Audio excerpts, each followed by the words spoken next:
वक्त भारत मंडपम में प्रधानमंत्री Narendra Modi Bharat mobility global expo में संबोधन दे रहे हैं। सुनवाते हैं क्या कुछ कह रहे हैं प्रधानमंत्री। साथियों, ऑटो इंडस्ट्री के विकास के लिए नीड और एस्पिरेशंस ये दोनों बहुत जरूरी होते हैं और सद्भाग्य से भारत में आज ये दोनों वाइब्रेंट है। आने वाले कई दशकों तक भारत दुनिया का सबसे युवा देश रहने वाला है। यही युवा आपका सबसे बड़ा कस्टमर है। इतना बड़ा युवा वर्ग कितनी बड़ी डिमांड क्रिएट करेगा, इसका अनुमान आप भली भांति लगा सकते हैं। आपका एक और बड़ा कस्टमर भारत का मिडिल क्लास है। बीते 10 वर्षों में 25 करोड़ भारतीय गरीबी से बाहर निकले हैं। ये न्यू मिडिल क्लास अपना पहला व्हीकल ले रहा है। जैसे जैसे तरक्की होगी, ये अपने व्हीकल को भी अपग्रेड करेंगे और इसका बेनिफिट ऑटो सेक्टर को मिलना पक्का है। साथियों, कभी भारत में गाड़ियां न खरीदने का एक कारण अच्छी सड़कों, चौड़ी सड़कों का अभाव भी था। अब ये स्थिति भी बदल रही है। ईज ऑफ ट्रेवल आज भारत की बड़ी प्राथमिकता है। पिछले वर्ष के बजट में इंफ्रास्ट्रक्चर के निर्माण के लिए 11 लाख करोड़ रुपए से अधिक रखे गए थे। आज भारत में मल्टी लेन हाईवे का, एक्सप्रेसवे का जाल बिछ रहा है। पीएम गति शक्ति नेशनल मास्टर प्लान से मल्टीमोडल कनेक्टिविटी को गति मिल रही है। इससे लॉजिस्टिक कॉस्ट कम हो रही है। नेशनल लॉजिस्टिक पॉलिसी की वजह से भारत दुनिया में सबसे कॉम्पिटिटिव लॉजिस्टिक कॉस्ट वाला देश होने वाला है। इन सारे प्रयासों की वजह से ऑटो इंडस्ट्री के लिए संभावनाओं के अनेक नए द्वार खुल रहे हैं।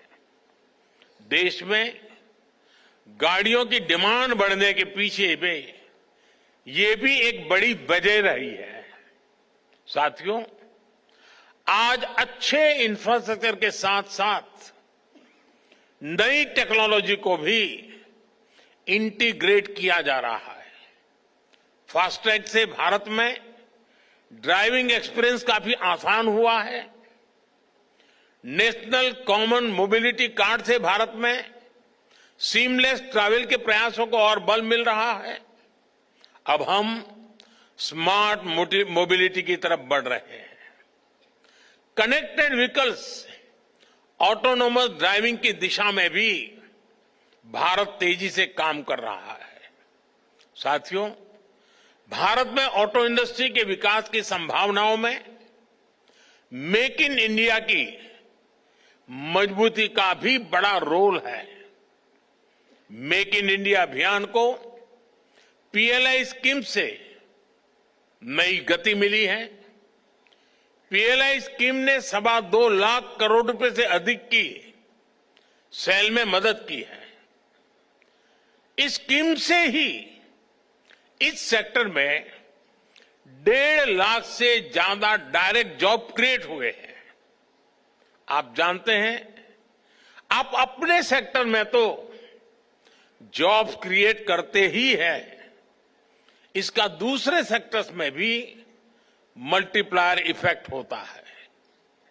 बड़ी संख्या में ऑटो पार्ट्स हमारा एमएसएमई सेक्टर बनाता है।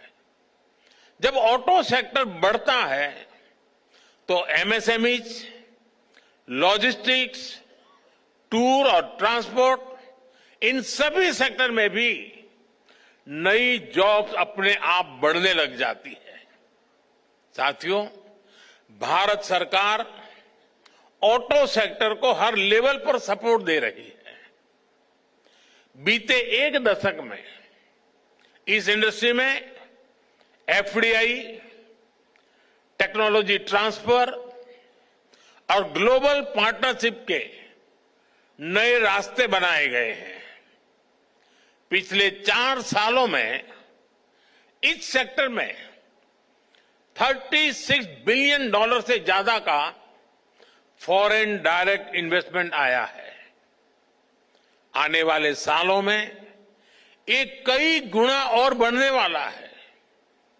हमारा प्रयास है कि भारत में ही ऑटो मैन्युफैक्चरिंग से जुड़ा पूरा इकोसिस्टम डेवलप हो।